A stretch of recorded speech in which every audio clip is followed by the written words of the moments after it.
सुप्रभात प्यारे बच्चों। शिवम संकल्प इंटरमीडिएट कॉलेज बखरीवा अंजानी सोनभद्र के इस ऑनलाइन क्लासेस में मैं दीपक कुमार आप सभी का हार्दिक स्वागत करता हूं। आज हम कक्षा 8 व विषय विज्ञान का अध्याय 5 चुंबकत्व के बारे में पढ़ेंगे। इससे पहले हमने अध्याय 4 तक पढ़ लिया है, जिसे आप पूर्ण रूप से पूरा करके हमारे पर्सनल व्हाट्सएप नंबर पर भेज देंगे। ठीक है, आज हम चुंबकत्व के बारे में पढ़ेंगे, यानी कि मैग्नेटिज्म के बारे में। ठीक, मैग्नेटिज्म या चुंबकत्व जो होता है, इसका जो अगर हम इतिहास की बात करते हैं तो लगभग 2500 वर्ष पूर्व यूनान देश के जो लोग थे, यूनान देश के लोग यानी कि यूनानी जो थे, वो सभी काला पत्थर, चुंबक आप जानते हैं काले पत्थर की तरह होता है, काले पत्थर से वो जादू दिखाने का कार्य करते थे। ठीक है, चुंबक का जो मुख्य गुण होता है, मुख्य गुण क्या होता है, वो लोहे को अपनी तरफ आकर्षित करता है, यानी कि अपनी तरफ चिपकाने का कार्य करता है। इसमें आकर्षण बल होता है जो लोहे को अपनी तरफ खींचता है। ठीक है, तो यूनान देश के जो लोग थे वह काले पत्थर से जादू दिखाने का कार्य करते थे। ठीक है, चुंबक का खोज जो हुआ था एशिया माइनर के मैग्नेशिया नगर में हुआ था। किस नगर में हुआ था? मैग्नेशिया नगर, एशिया माइनर के मैग्नेशिया नगर में हुआ था। एशिया माइनर के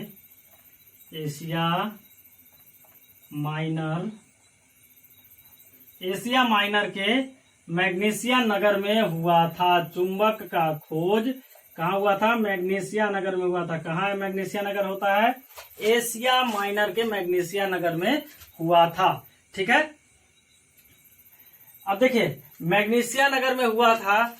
ठीक है, और इसका जो कारण था, इसीलिए मैग्नेशिया नगर में हुआ था, इसीलिए इसका नाम क्या रखा गया? मैग्नेटाइट रखा गया। क्या रखा गया? मैग्नेटाइट नाम रखा गया। मैग्नेटाइट।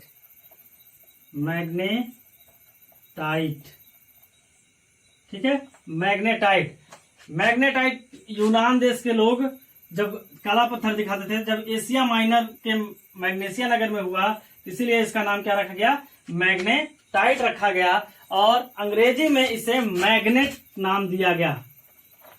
मैग्नेट, अंग्रेजी में इसे क्या नाम दिया गया? मैग्नेट के नाम से जाना गया। और हिंदी में इसे चुंबक कहा गया।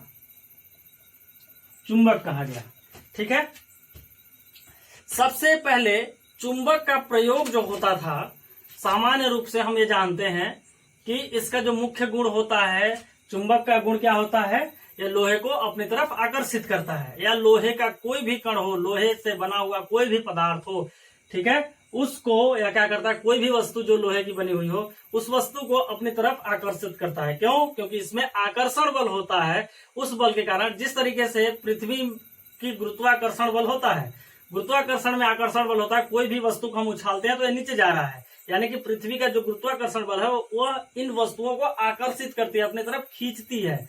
ठीक है, तो अपनी तरफ खींचती है। ठीक उसी प्रकार से यह लोहे का अन्य कण या उससे बना हुआ कोई भी वस्तु है तो उसे क्या करता है? चुंबक अपनी तरफ आकर्षित करता है। यह इसका मुख्य गुण होता है। चुंबक का जो गुण होता है, मुख्य गुण क्या होता है? चुंबक अपनी तरफ, चुंबक के अंदर ऐसा आकर्षण बल पाया जाता है जो लोहे के पदार्थ या लोहे के कण या लोहे से बनी हुई किसी भी वस्तु को अपनी तरफ आकर्षित करने का कार्य करता है। ठीक है, समझ में आ गया? एशिया माइनर के मैग्नेशिया नगर में चुंबक का खोज हुआ, इसलिए इसका नाम मैग्नेटाइट रखा गया। और अंग्रेजी में इसे मैग्नेट के नाम से जाना गया, और हिंदी में इसे चुंबक के नाम से जाना जाता है। ठीक है, चुंबक का प्रयोग दिशाओं के ज्ञान के लिए भी किया जाता है।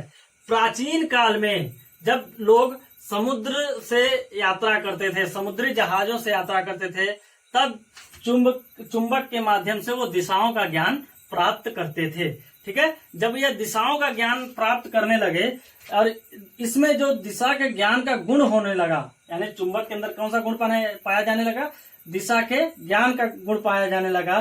तो इसलिए अब इसे कहा क्या गया, दिशा बताने वाला पत्थर, जिसे लोड स्टोन के नाम से भी जानते हैं। दिशा बताने वाला पत्थर यानी कि किस नाम से जाना गया, लोड स्टोन। ध्यान से समझिएगा, लोड स्टोन के नाम से जाना गया। चुंबक को ही लोड स्टोन के नाम से जाना गया। ठीक है, क्यों? क्योंकि इसके अंदर एक ऐसा गुण था जो दिशा का ज्ञान बताता था। प्राचीन काल में जब लोग जल मार्ग से यात्रा करते थे, यानी कि जल मार्ग से जहाजों पर यात्रा करते थे, तब वो क्या करते थे कि चुंबक की सहायता से दिशा का ज्ञान प्राप्त करते थे। चुंबक में दिशा का ज्ञान प्राप्त करने का गुण विद्यमान था, इसलिए इसे लोड स्टोन के नाम से भी जाना जाने लगा। ठीक है, चुंबकों को आकार के आधार पर यानी आकृति के आधार पर मुख्यतः 4 भागों में 4 वर्गों में विभाजित किया गया। इसके आधार पर चुंबक को आकृति के आधार पर, इसके आकार के आधार पर या आकृति के आधार पर, ठीक है, इसके स्ट्रक्चर के आधार पर कितने भागों में विभाजित किया गया, 4 भागों में विभाजित किया गया। ठीक है, सबसे पहला था भाग, कितने भागों में विभाजित किया गया, 4 भागों में। ध्यान दीजिएगा, आकृति के आधार पर यानी इसके आकार के आधार पर सबसे पहला था आपका नाल चुंबक। नाल चुंबक, देखिए पहला क्या था, नाल चुंबक। दूसरा था दंड चुंबक, दंड चुंबक। तीसरा था चुंबकीय सुई, चुंबकीय सुई। और चौथा था आपका चुंबकीय कंपास, चुंबकीय कंपास। किस आधार पर वर्गीकृत किया गया इन्हें 4 भागों में, आकृति के आधार पर, यानी कि इसका आकार अगर आप देख लेंगे तो आसानी से जान लेंगे कि नाल चुंबक कैसा होता है, दंड और चुंबकीय सुई और चुंबकीय कंपास, ये सभी किस आकार के होते हैं। आकार के आधार पर जब बांटा गया इन्हें, तो नाल चुंबक आप समझ जानते हैं कि घोड़े का जो पैर होता है उसमें भी लोहे का नाल लगाया जाता है। आप सुने होंगे लोहे का नाल, घोड़े के नाल। घोड़े का नाल जो होता है यू आकार का होता है, यानी नाल चुंबक जो था वो अंग्रेजी अक्षर के यू लेटर के जैसा था। अंग्रेजी का जो अक्षर होता है यू, उस आकार का नाल चुंबक था। ठीक है, नाल चुंबक कैसा था, अंग्रेजी के यू आकार का था। ठीक है, आकार से किस आकार का हो गया, ये यू आकार का। दंड चुंबक जो था वो क्षणाकार था, क्षण के आकार का था। ठीक है, इस तरीके से यह दंड चुंबक था जो क्षण के आकार का था। चुंबकीय सुई जो होती है वो इस तरीके से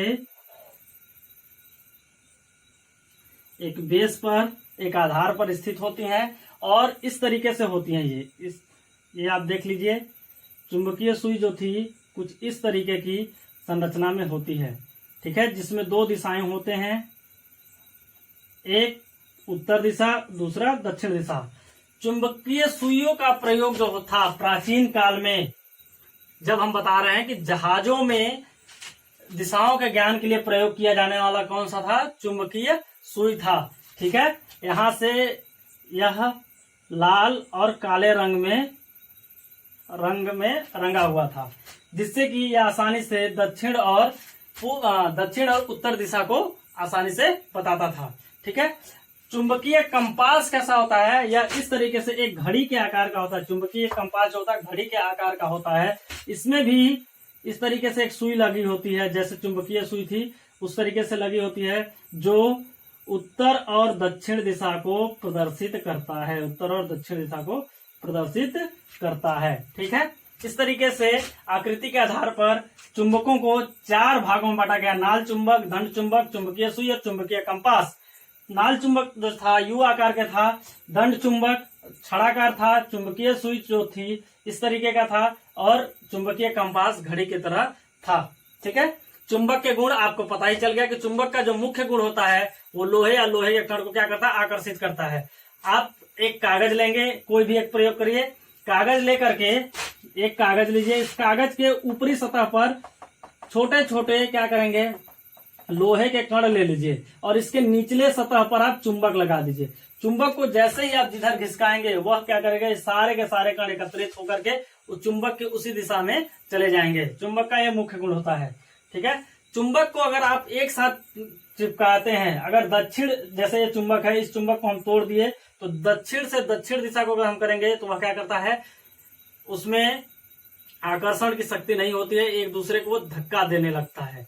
ठीक है, अगर सेम अगर हम दिशा को करते हैं, एक ही दिशा को, यहाँ पर नॉर्थ है, यहाँ पर भी अगर हम नॉर्थ भाग को ही क्या करें, चुंबक को चिपका रहे हैं, तो चुंबक चिपकेगा नहीं, उस पदार्थ को क्या करता है, वो दूर भेजने का कार्य करता है। यह चुंबक का मुख्य गुण होता है। चुंबक जो होता है वह लोहे तथा लोहे से समस्त बने हुए वस्तुओं को अपने तरफ आकर्षित करने का कार्य करता है। बाकी हम नेक्स्ट भाग में पढ़ेंगे। तब तक के लिए धन्यवाद। आपका दिन शुभ हो।